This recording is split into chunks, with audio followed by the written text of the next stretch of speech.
Welcome to New Horizon Channel, your go-to YouTube channel for the latest updates on global developments. In a recent fundraising event in Washington on October 20th, President Joe Biden addressed the issue of the Hamas terrorist attack in Israel on October 10th. He stated that this attack, resulting in over 1,400 casualties, aimed to hinder the normalization of relations between Israel and the Arab world. President Biden mentioned that one of the reasons for the attack was the Arab world's interest in recognizing Israel. This recognition could promote unity in the Middle East. The U.S. and Arab nations are exploring a framework for Arab countries to openly recognize Israel in exchange for U.S. security assurances. While there have been efforts to downplay rumors of a breakthrough, President Biden remains focused on this initiative. Saudi Arabia has expressed concerns about the fate of Palestinians in Gaza, which is controlled by Hamas. The situation escalated during the conflict, leading to evacuations. Israel has signed diplomatic agreements with the UAE, Bahrain, Morocco, and Sudan since 2020.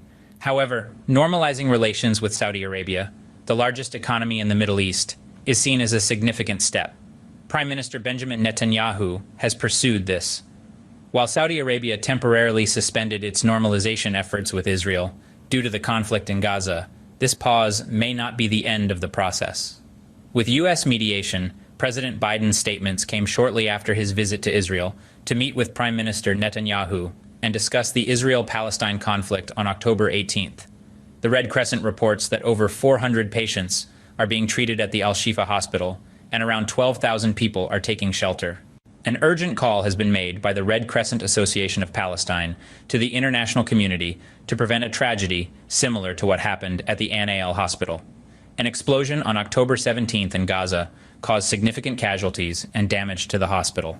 While the IDF claims that this attack was the result of rocket fire from the Hamas jihadist movement, many Palestinian authorities and analysts argue that the attack was carried out by the Israeli Air Force.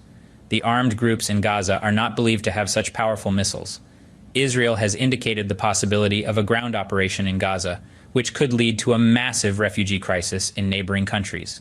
World leaders and organizations have called for de-escalation and an immediate ceasefire in the region. The Egyptian president, Abdel Fattah al-Sisi, emphasized the need to end the violence and called for international coordination to achieve a humanitarian ceasefire. Meanwhile, the Turkish foreign minister, Mevlut Cavusoglu, stressed the root cause of the current conflict is the absence of an independent state for the Palestinians. He called for an end to the violence against innocent Palestinians and urgent humanitarian aid to Gaza. In other news, Ukraine has increased its military activities near the Russian border, particularly around the village of Roboty, which the Russians call Rapu, in the Sapieha region. The Ukrainian military has intensified its attacks and deployed more equipment near Novoprokokha. The situation has escalated significantly. Prior to this, Mr. Rook mentioned an increase in the number of Ukrainian attacks in the Vasily region near the front lines, particularly around Pitikat, LCI, and Stepvoyer. They've been using tanks, armored vehicles, a significant number of infantry, and drones. The German government reported providing another military aid package to Ukraine, including self-propelled anti-aircraft guns, drones, and heavy trucks. Ukraine received 3 self-propelled anti-aircraft systems, SPIAG, and 20 reconnaissance drones, including the RQ-35H and Vector.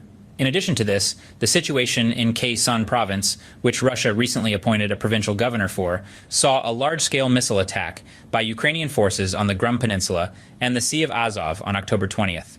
Mr. Sandow stated that Ukraine launched 10 to 15 missiles, including improved SA-S-200 surface-to-air missiles, continuously into the area for about an hour. 5 missiles were intercepted in the Kaka district and the Gich district, showing the excellent performance of the air defense systems. Mr. Sandow also reported that Russian air defense systems had intercepted a missile in the Elbim district of Sevastopol, the Black Sea, in the Trung province of the Borivar region.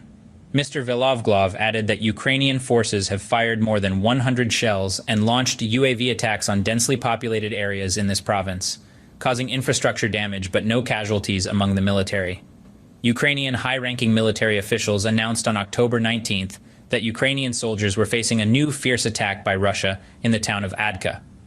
This recent attack was mentioned in a video posted on Telegram by the commander-in-chief of the Ukrainian Armed Forces, General Valor, as he appeared to be consulting with Ukrainian officers in Adka and Kubansk, a more northern town where Russian forces have intensified their attacks in recent weeks. Recent days have witnessed an ongoing escalation of conflicts between Russia and Ukraine, with a significant increase in tension, particularly in the city of Bakhmut, in the Donetsk region. According to Ukrinform, the General Staff of the Ukrainian Armed Forces reported that Ukrainian defense forces have successfully pushed back Russian attacks in the regions of Kupan and Abka in the Donetsk region. Ukrainian forces also continued their offensive towards the city of Melitopol in the Japian region and Bakhmut, inflicting considerable losses on Russian troops. The situation in the eastern and southern regions of Ukraine remains challenging, with 77 clashes reported on the front lines throughout the day. Ukrainian aircraft conducted attacks on enemy personnel, weaponry, and military equipment concentrations. They also targeted air defense missile systems of the adversary. Ukrainian missile units scored hits on a command post, an ammunition depot, a cluster of enemy personnel, weaponry, and military equipment, as well as an electronic warfare station. In another development, the Strategic Joint Forces of Ukraine noted that Russia had resumed offensive actions and was continuously trying to encircle the city of Avdiivka, which has become a center of intense fighting in recent weeks. Both sides have been struggling to gain ground along this front. The town of Avdiivka in particular has symbolized Ukraine's resistance since 2014, when it fell into the hands of pro-Russian insurgents with Russian support. Avdiivka is located just 15 kilometers from the city of Donetsk. Ukrainian military forces have been preparing for a new wave of Russian attacks aimed at Ayeka, following Russia's failed offensive at the beginning of this month. From the morning of October 10th, dozens of Russian tanks and armored vehicles advanced into the city from the south, north, and northwest, supported by artillery fire and air attacks from helicopters and aircraft. Lieutenant Colonel Maxim Morozov, who leads a special police unit in Avdiivka, anticipates more attacks, stating that the Russian side has amassed vast reserves of both personnel and military equipment. He also mentioned frequent flights every 15 minutes and helicopter landings every 3 to 5 minutes. In a separate development, the General Staff of Ukraine reported that 64 clashes occurred on the front lines in a single day, with Ukrainian forces successfully repelling Russian attacks in multiple directions, including towards the cities of Kupan, Lyman, Bamud, Marinsakasi, and Japia.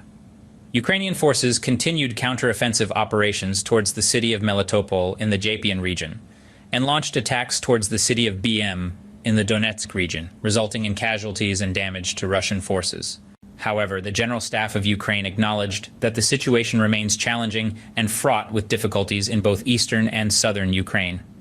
On October 18th, the Ukrainian Air Force launched offensives against Russian positions, targeting military personnel, equipment, and ammunition depots, as well as anti-aircraft missile systems.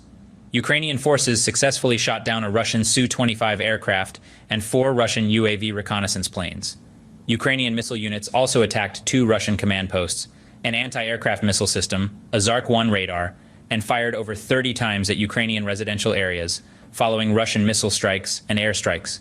Reports of casualties and damages to civilian infrastructure emerged. Meanwhile, the Ukrainian Tavria Defense Forces reported that Russian forces are regrouping and attempting to encircle the city of Abka in the Donetsk region. However, Ukrainian forces have thwarted Russian attacks here. Thank you for watching. Please like and subscribe.